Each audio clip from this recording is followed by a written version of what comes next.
20,000 টাকার নিচে আইটেলের দুর্দান্ত একটি গেমিং ফোন তারা লঞ্চ করতে যাচ্ছে। সেটি হলো আইটেল RS4 এই মোবাইল ফোনটি।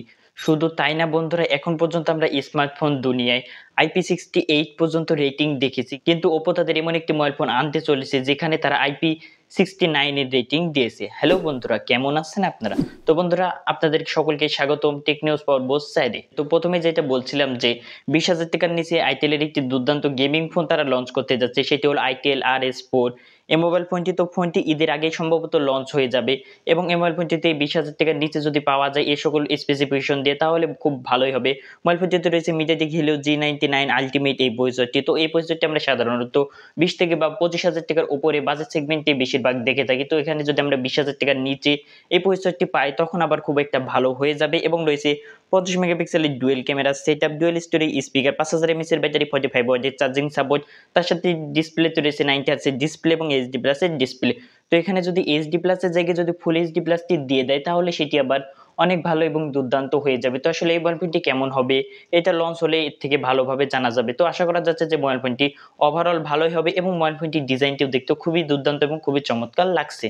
যেটা আপনারা সকলেই জানেন যে স্যামসাং গ্যালাক্সি F55 এই মোবাইল ফোনটি ইতিমধ্যে ইন্ডিয়ান মার্কেটে লঞ্চ হয়ে গেছে এবং সম্ভবত স্যামসাং এর এটাই প্রথম ফোন যেখানে তারা ভিগেন লেদার ফিনিশ ব্যবহার করেছে, যার ফলে মোবাইল ফোনটির ডিজাইনটি এবং কালার দুটোই দেখতে খুবই অসাধারণ এবং খুবই চমৎকার লাগছে। তো আশা করা যাচ্ছে যে এই মোবাইল ফোনটি খুব শীঘ্রই বাংলাদেশেও চলে আসতে পারে আনঅফিসিয়াল ভাবে।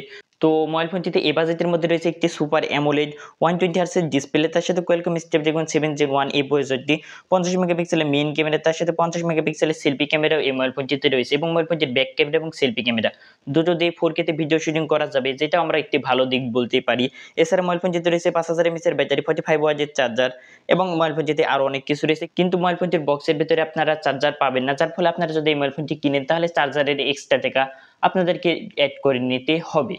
তার সাথে বন্ধুরা, স্যামসাং এর মোবাইল ফোন কিনলে যেটা অনেকের কাছে ভালো লাগে সেটি হলো তাদের আপডেট। তো এই মোবাইল ফোনটিতে 4 বছরের ওএস আপডেট এবং 5 বছরের সিকিউরিটি আপডেট পাওয়া যাবে। তো আসলে মিড রেঞ্জের মধ্যে যারা একটি সেরা মোবাইল ফোন কিনতে যাচ্ছেন তাদের জন্য এই মোবাইল ফোনটি বেস্ট হতে পারে। তো এই মোবাইল ফোনটি যদি বাংলাদেশে আসে তাহলে 35 থেকে 38,000 টাকা বাজেট সেগমেন্টের আশেপাশে পাওয়া যেতে পারে। তো আসলে যখন আসবে তখনই ভালোভাবে বলা যাবে যে প্রাইস টু পারফরম্যান্স। এছাড়া বন্ধুরা, দেশের বাজারে শীঘ্রই রিয়েলমি তাদের সি সিরিজের মোবাইল ফোন C63 এই মোবাইল ফোনটি লঞ্চ করতে যাচ্ছে।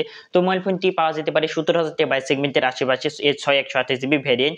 তো এ বাজেটের মধ্যে মোবাইল ফোনটিতে থাকতে পারে 50 মেগাপিক্সেল মেইন ক্যামেরা, তার সাথে প্রসেসর হিসেবে ইউনিসোসি T612 এই প্রসেসরটি, 5000 mAh এর ব্যাটারি, 45 ওয়াটের চার্জিং সাপোর্ট এবং ডিসপ্লেতে 90 হার্টজ রিফ্রেশ রেট এবং এইচডি প্লাস এর ডিসপ্লে এখানে থাকতে পারে। এছাড়া বন্ধুরা, যারা স্যামসাং লাভার রয়েছে তাদের জন্য আরো একটি সুখবর রয়েছে যে যেটা আপনারা সকলেই জানেন যে তারা খুব শীঘ্রই S24 আল্ট্রার পরে তারা S25 আল্ট্রা খুব শীঘ্রই লঞ্চ করতে যাচ্ছে। তো আইফোনের লঞ্চের পরপরই তাদের S25 আল্ট্রা এই সিরিজের মোবাইল ফোনগুলো তারা লঞ্চ করে দেবে এবং এটা জানা যাচ্ছে যে এই মোবাইল ফোনটির সকল ক্যামেরা দিয়ে 8K পর্যন্ত ভিডিও শুটিং করা যাবে, যেটা আরো একটি বড় ধরনের প্লাস পয়েন্ট হতে পারে।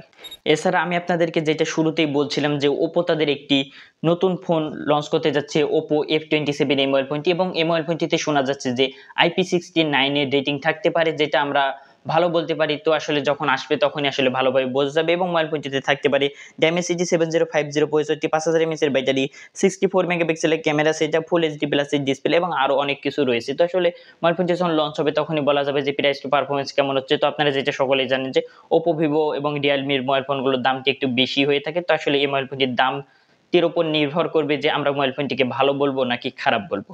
এছাড়া বন্ধুরা, দেশের বাজারে অফিসিয়ালি ভিভো তাদের ভিভো Y18 এই মোবাইল ফোনটি ইতিমধ্যে লঞ্চ করে দিয়েছে এবং ইউটিউবে এর অনেক ধরনের রিভিউ ভিডিও চলে এসেছে, যেটা আপনারা সকলেই জানেন বা অনেকেই এই মোবাইল ফোনটি সম্পর্কে ইতিমধ্যে ধারণা পেয়ে গেছেন। তবুও এই জায়গাতে শর্টলি যদি বলতে যাই তাহলে এই মোবাইল ফোনটি 15,999 টাকা এই বাজেট সেগমেন্টের আশেপাশে পাওয়া যাচ্ছে, এর 6 128GB ভ্যারিয়েন্ট এবং এই বাজেটের মধ্যে মোবাইল ফোনটিতে দেওয়া হয়েছে MediaTek Helio G85 এর প্রসেসর, 5000 mAh এর ব্যাটারি, 50 ওয়াটের চার্জিং সাপোর্ট, 50 মেগাপিক্সেলের মেইন ক্যামেরা, এইচডি প্লাস 90 হার্টজের ডিসপ্লে।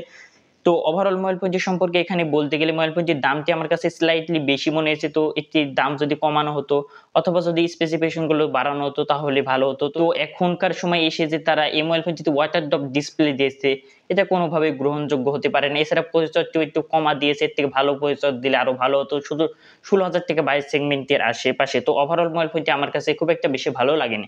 তো বন্ধুরা, এই ছিল আজকের আমাদের টেক নিউজ। তো এই টেক নিউজ এর মধ্যে থেকে আপনাদের কাছে কোনটি সবচেয়ে ভালো লেগেছে অবশ্যই কমেন্ট করে জানাবেন এবং বন্ধুরা, আপনারা যদি এরকম টেক নিউজ আরো বেশি বেশি দেখতে চান তাহলে আমাদেরকে আরো বেশি বেশি কমেন্ট করতে পারেন। তো আপনাদের কমেন্টের উপর এবং আপনাদের রেসপন্সের উপর নির্ভর করবে আমাদের চ্যানেলে টেক নিউজ সপ্তাহে একটা আসবে নাকি দুটো আসবে।